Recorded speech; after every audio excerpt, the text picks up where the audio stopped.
All right, chapter 15 in part two of Green Side Up is you better have good contracts.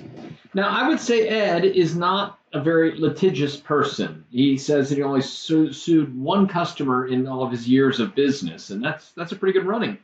And that was simply because he and it doesn't look like he got in many lawsuits with suppliers or anything else like that.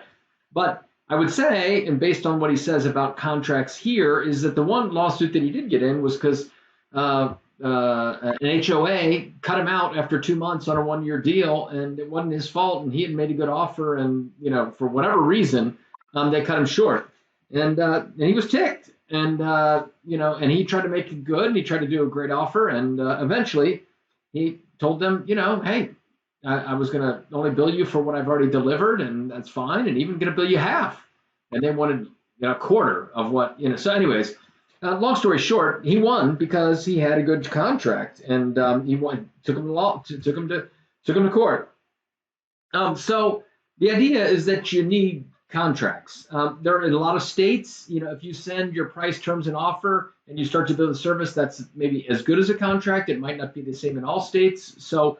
But what Ed says is have the contracts. You're going to need them. You're going to need them for your maintenance contracts, for your installation contracts. You're going to need contracts for your suppliers, for your construction, and they're probably all different types of contracts. And so you need to get with a good lawyer that's able to draft these now. And I would say you could probably generate a lot of them online these days, and you can get cheap ones generated for you. But you might want to make sure that you get someone that really knows what you're doing. And as he says, also, when you're in business and people start to submit their contracts to you, you don't necessarily try to always use your contract. Try always to use your contract wherever you can because you know it and you know what it is. But if they send you one, send their contract to your lawyer. Have them look at it. Have them read it. He said, one was so egregious that it was like, they're not going to be responsible for anything and not even responsible for paying you, he's like,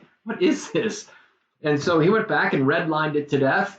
And so Ed's encouragement is to, be courageous, don't worry about it. It's not like you're going to lose the deal over sending a redline document back to someone because ultimately, contractors and in this industry, people love to negotiate. And that's just part of the process of negotiating is getting down to the terms.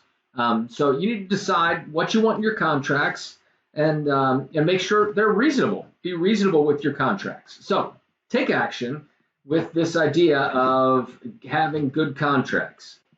Work with an attorney. That's already been said a couple of times. Be specific to have remedies to decide what happens when a customer won't pay his bills.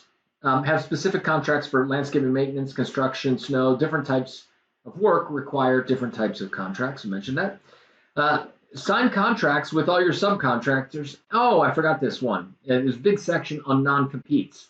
Make sure that your subcontractors have non-competes. You don't want them going and working for your other competitors and so forth. Especially if they're really super loyal to you and they're like getting a majority of their business from you. Right. So also your employees. Sometimes employee non-compete agreements are unenforceable, but you certainly don't want an employee leaving and then going straight to all your customers and like starting a business with your customers. That would not be good, right? So even if they are potentially non-enforceable, Ed says put it in there, put it in the contract because who wants to start if they're going out to start their own business? Who wants to start their own business with a lawsuit and against something that they had agreed to? Include indemnification clauses in the contracts and with your subcontractors to relieve their liability. Have your key people assign non-competes. We just went over that. And don't ever sign a contract without having your attorney review it, period. This is our audio review summary of the book, Green Side Up, provided to you by Providence Trading Capital Partners, our little gift to you. So let's get on with the next part of